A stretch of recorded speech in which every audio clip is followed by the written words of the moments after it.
You cannot finish $1 billion. Depends on what you buy with it. I say what I'm saying to you people, because they call all this price. This one is worth 13 billion, 12 billion. You people don't know, your brain, and it's not your fault. No. Seriously, biologically speaking, the human brain did not evolve to understand such huge numbers. So there's a very. So as the man was saying, he is of the belief that you cannot spend $1 billion in your entire lifetime.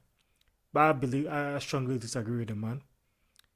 First of all, let me tell you, if I had $1 billion, this is what I'm gonna do.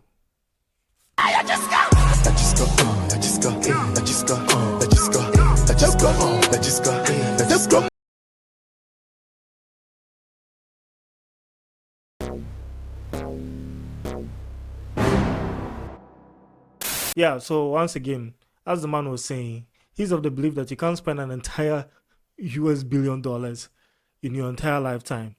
But I feel like it can be done. It's very much possible to spend, $1 billion in your lifetime. You can do it. Hello, have you met capitalism?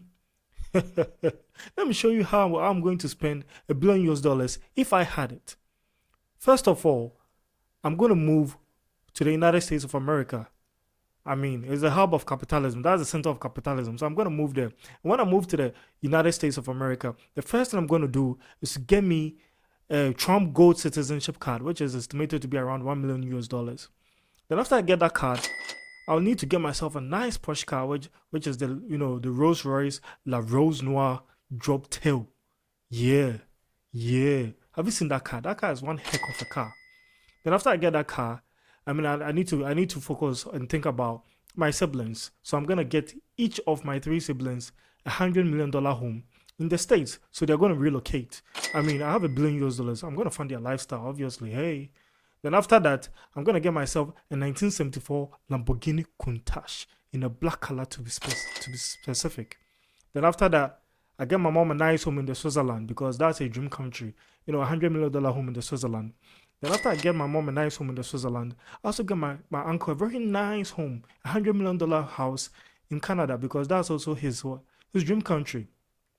So after I do these 2 things, I have to also get myself a nice home, So I'm going to get myself a nice $300 million house in Aspen Estate. Yeah, in the States. Yeah. So after I'm done doing that, then I think about my 2 closest friends that I have in my life. I'm also gonna give each of them $50 million, which is gonna amount to what? $100 million, right?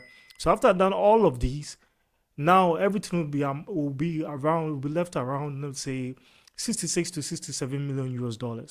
And with that $66 to $67 million, I'm gonna focus on philanthropic and humanitarian activities. It's gonna be for that purpose. You understand? Anything that I have to do to help humanity. Anything at all in my country and around the world, I'm going to do that. So there you have that, done and dusted. I've spent $1 billion. It can be done. There's a price for each and every single thing out there, outrageous prices. It can be done. Capitalism is going to allow you to spend it, right? So yes, but come on, let's be realistic. I feel like any sane and proper human being, okay, is not going to squander or waste or spend an entire $1 billion. No human being is going to do that. If you get an opportunity, no one is going to do that. Unless probably you're Elon Musk. Because Elon Musk has hundreds of billions of dollars. So if he spends $1 billion, it does nothing to his wealth, right? Yes, if probably Elon Musk, he can do that. But if you're a normal human being like that, like me, and a lot of people on this earth, and we get $1 billion, obviously we are not going to squander it. So it makes sense. Yeah, at the end of it all, in a way, I also agree with the man that you cannot spend $1 billion in your entire lifetime. So, that's my own take too. Yeah.